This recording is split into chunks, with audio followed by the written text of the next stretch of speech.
Guys, welcome back to Medical Coding with Blue. Today's episode is all about the reasons that medical coding certification exams are failed and what you can do about it. If you are brand new to my channel, welcome. I am Blue. I'm a medical coder. Okay guys, so as you know, my shows are always inspired by you all, the viewer. And I got two messages back to back from the same person on this video that I did, which was tips to pass the medical coding exam. And then I listed out the CCS, the CCA, the CCSP, or the CPC. So these tips that I give about what you can do if you've been failing cover all of the medical coding certification exams, because at the end of the day, the fundamentals of studying for these certification exams are the same. Now, the domains may be different, but for the most part, again, the foundation is the same, because majority of these exams are all covering coding. It is the coding, all right? So here's the comment that sparked today's episode. Hi, I failed 3 times. I don't know what to do. Please help. And help is in big letters. You watch the video that says tips to pass the medical coding exam. Try to do the tips first before you ask for help, because in that video, I told you guys how to listen to the guidelines, because a lot of people will ask me, how do I listen to the guidelines? You always say you can listen to the guidelines. I explained it in this video, okay? So there's all these other things that I'm talking about, because when it comes to the guidelines and medical coders, we have to know these. You do not memorize the guidelines. What you do is you listen to them or you read them. Reading them is better, because it's going to get you, more stronger, as a stronger and a faster reader, okay? So that's very, very important. You have to be able to read fast. And the only way you're going to be able to build that muscle is to work with it, okay? So what are we going to do? We're going to read long passages. And after a while, you will get faster with it. Everybody starts off as a slow reader. I started off as a slow reader because I was reading everything. Now I get to the point where, okay, I've got this, I can scan, I can look at the document and things like that. It's the same thing that you will be able to do if you are doing these things. But a lot of people want to cut corners and take little shortcuts, because they say, oh, well, what do I have to know? Let me memorize the test prep book, whatever test prep book they're doing, whether it's CCS, CCA, CCSP, or the CPC test prep book. And let me just memorize this because this is what's going to be on the test. Wrong. Why? Because no coding association, no health information association would ever do that, because then there would be no way to gauge the knowledge and the competence of the person taking the exam. So if you are relying heavily on those coding exam prep books, then you're setting yourself up to fail. Now this person goes on and says, hi Blue, in the same video, and not but a couple minutes apart, right?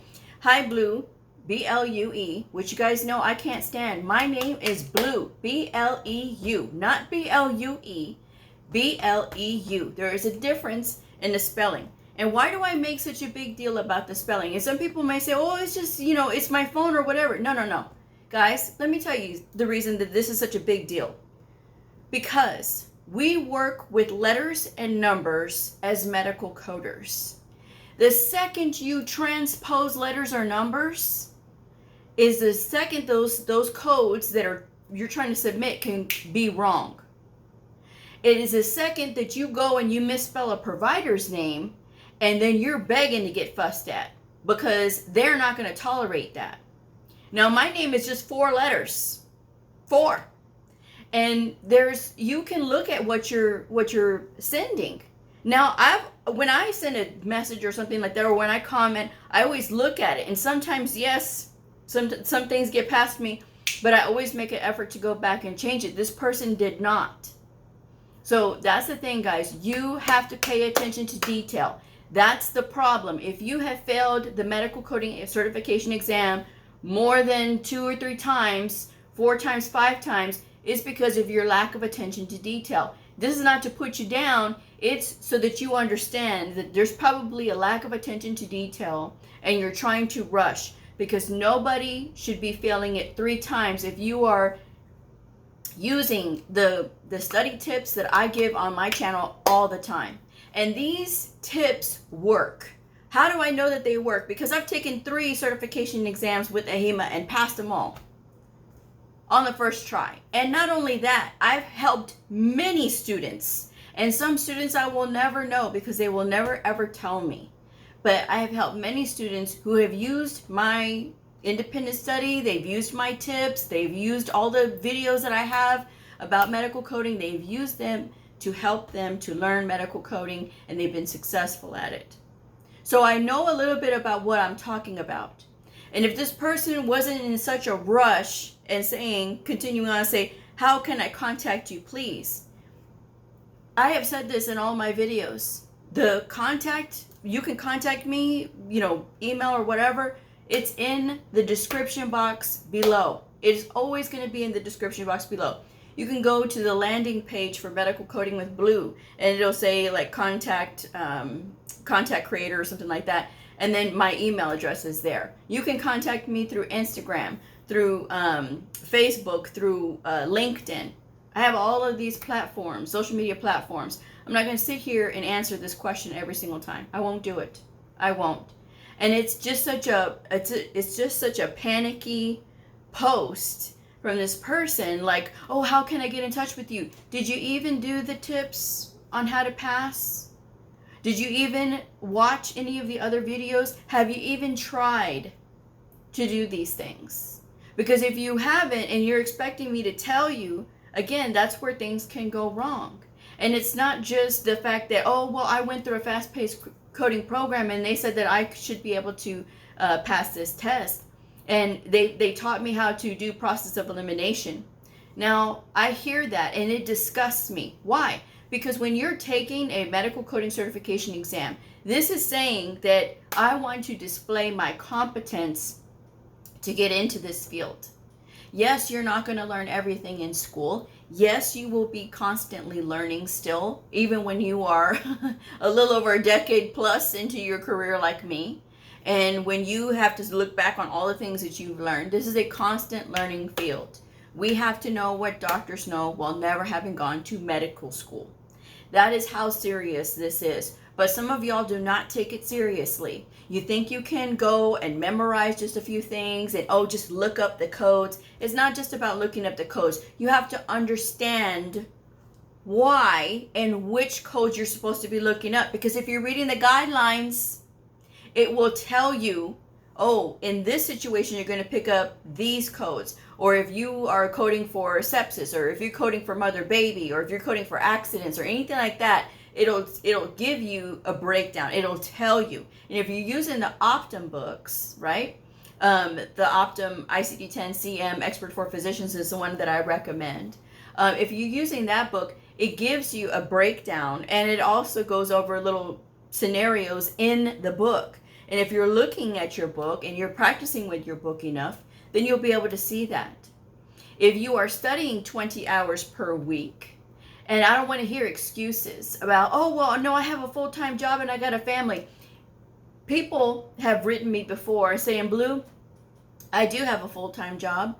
I do have a family. I do work a part-time job, and I'm still making the time to do my studies, and I'm using your plan, and it helped me, and on and on and on. So I know that the plan works. And if you give yourself that time to work with your studies and to figure things out and to get a tutor should you need it, and stay out of these Facebook medical coding groups that think they know everything, and then they say, oh, well, you can do this and you can do that, and or somebody will say, oh, no, I can't pass it and you can't find a job and blah, blah, blah. It's just people either trying to sell you something, trying to hustle you, or doing something else, or trying to discourage you and distract you from your dreams, and whatever it is that you want to do. So stay away from those people. Yes, I do have a Facebook channel for the Facebook page for the channel, but I mean, it's just, I watch those comments very carefully. So there's no tomfoolery there. There's no, oh, well, there's all these, people trying to sell something. I don't allow that on my channel. And I don't allow people who are being negative and discouraging to be on my page either. Okay, so that's something that you have to know. Any conversations that are there are worthy, worthy conversations. It's not just, oh, well, I'm just going to be discouraged and blah, blah, blah. No, I get rid of those people because I don't need it. And no one else needs it either.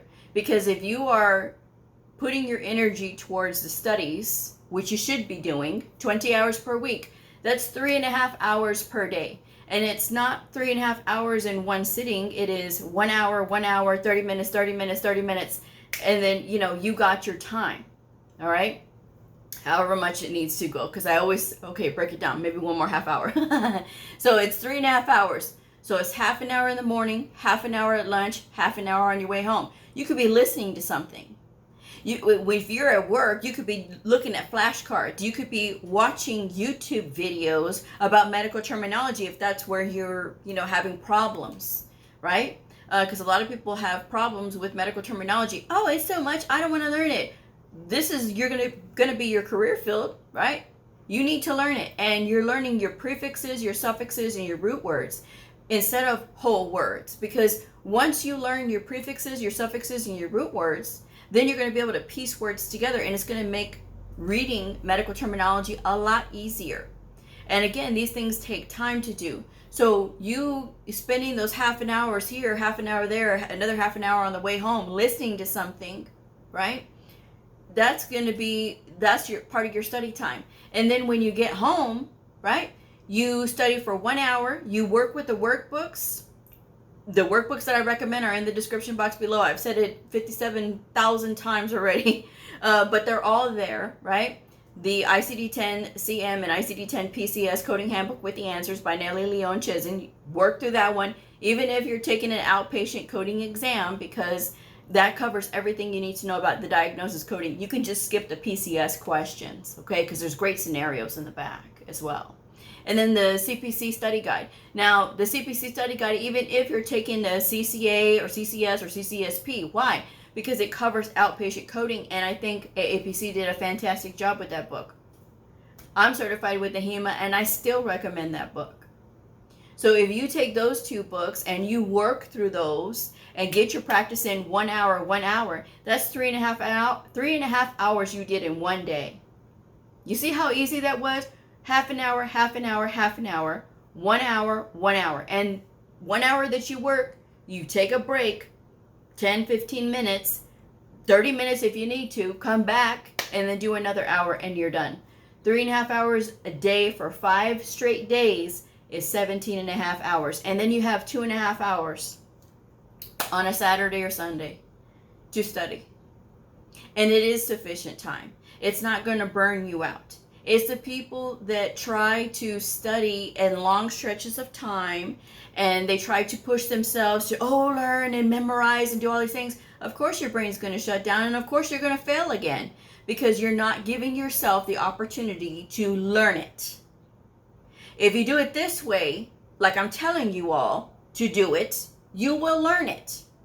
And even if something doesn't make sense to you, that's okay. You skip that question and you move on to the next question, because something will start to make sense to you. Then after a while, if you're like me, you'll start thinking about it again, and then you'll go back to it, and then it'll start to make sense. And that's how you start learning, because it is entirely possible to learn medical coding on your own. It is. But so many people want to overcomplicate it, make it even harder than it needs to be, and you don't need to do that. Just focus on those workbooks and listening to the guidelines, and that's where you can start your studies. Then you can start building on other elements that you need to learn. Maybe you need to learn about present on admission, because maybe you're taking one of the inpatient coding exams, right? Or combination inpatient coding exams, the CCS or the CCA, right? So you can Google those things, guys. It is so easy to Google. And same thing with HIPAA. Same thing with OIG, and I've always said to go to the CMS website and read their frequently asked questions. There's a wealth of information on the CMS website. And please do not tell me that you get so overwhelmed, because it's one thing at a time. And if you just take a Saturday, or if you take an afternoon or whatever, and you just start reading and looking at those questions for half an hour or whatever, That's going to put that in your mind. And you can look at the domains and see exactly what they're going to ask you, right? It's giving you an idea. Okay, if it is about the physician queries, you can Google physician query paper, right? Like there'll be like a white paper on it, and basically it's like just a report on how to do physician queries and things like that. You'll see some of the AHIMA articles come up. There are still some free articles out there from AHIMA. You don't necessarily have to be a member, and you can look at those things so that way you can familiarize yourself with that material as well, because maybe you didn't go over that in your medical coding program, or maybe you're studying on your own and you're following my list.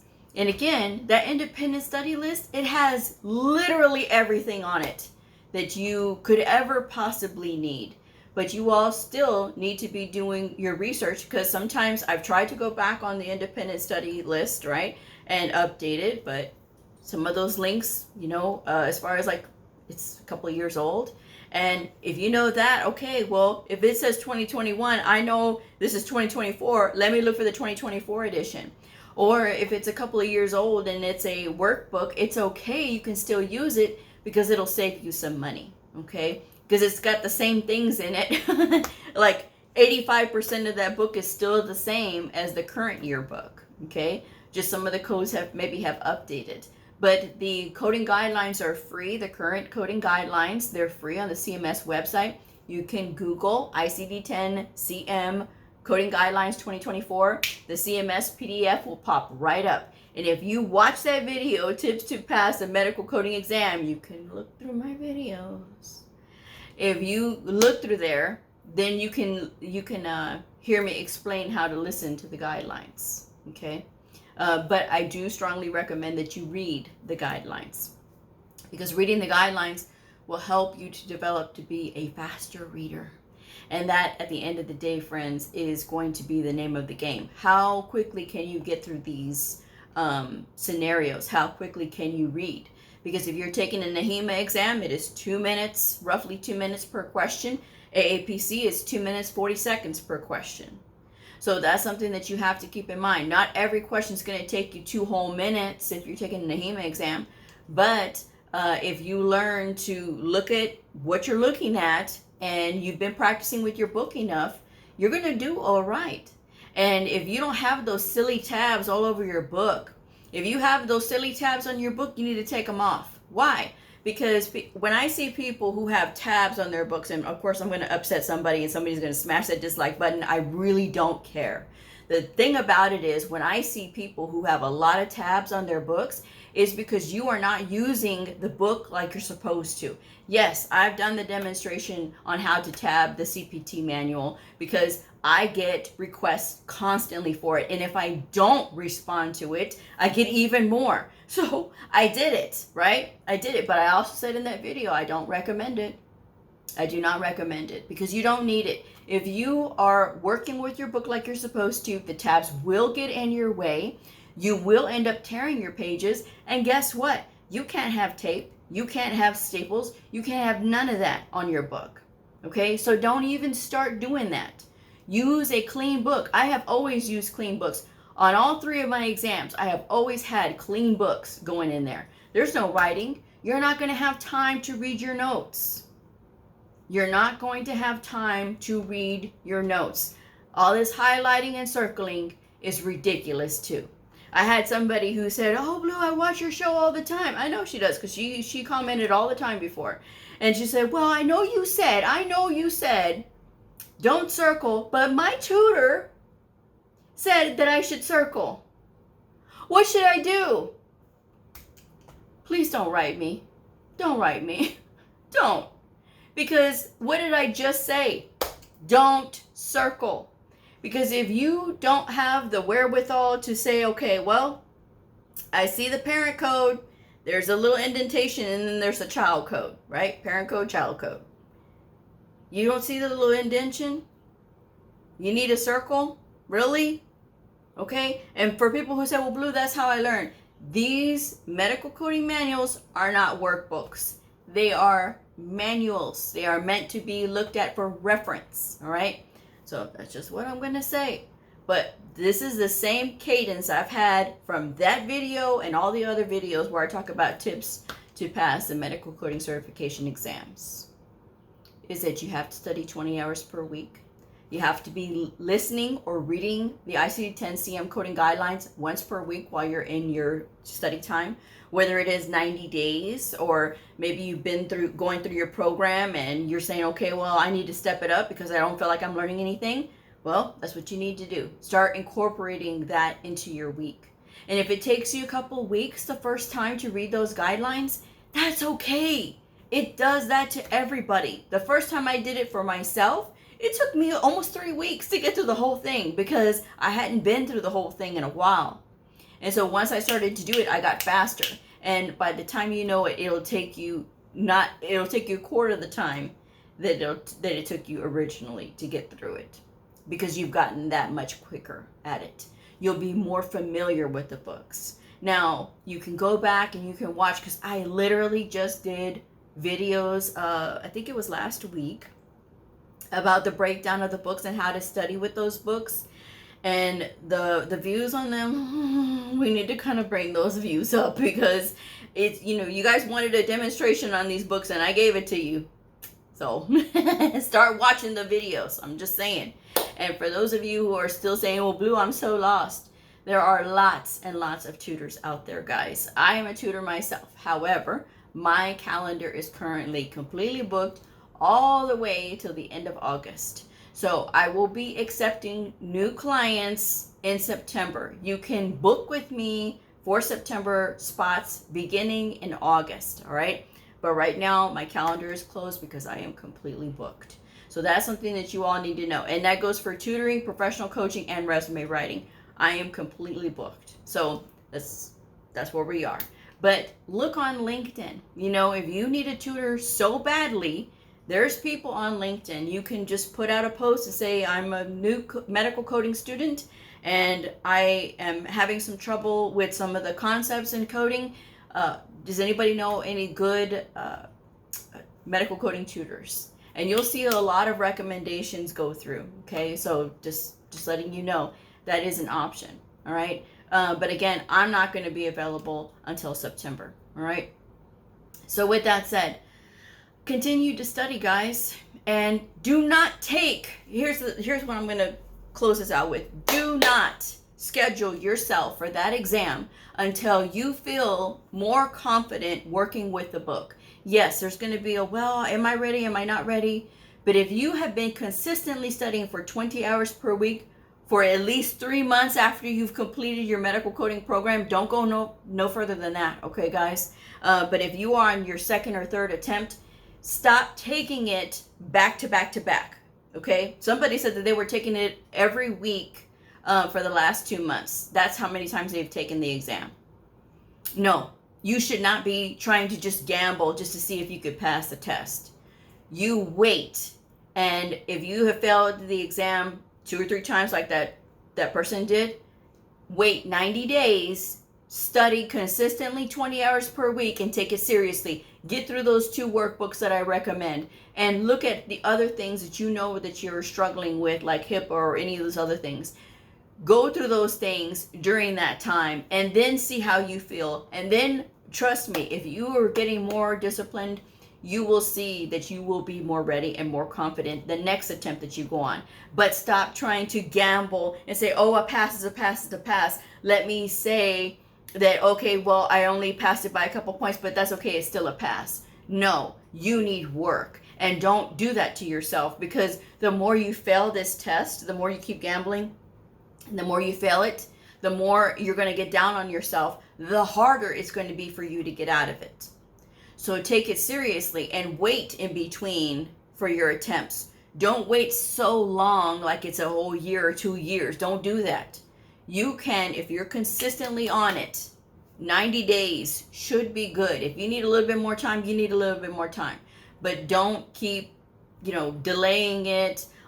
Take it seriously. Make sure that you're working through those workbooks, because you should be able to complete both of those workbooks during that time.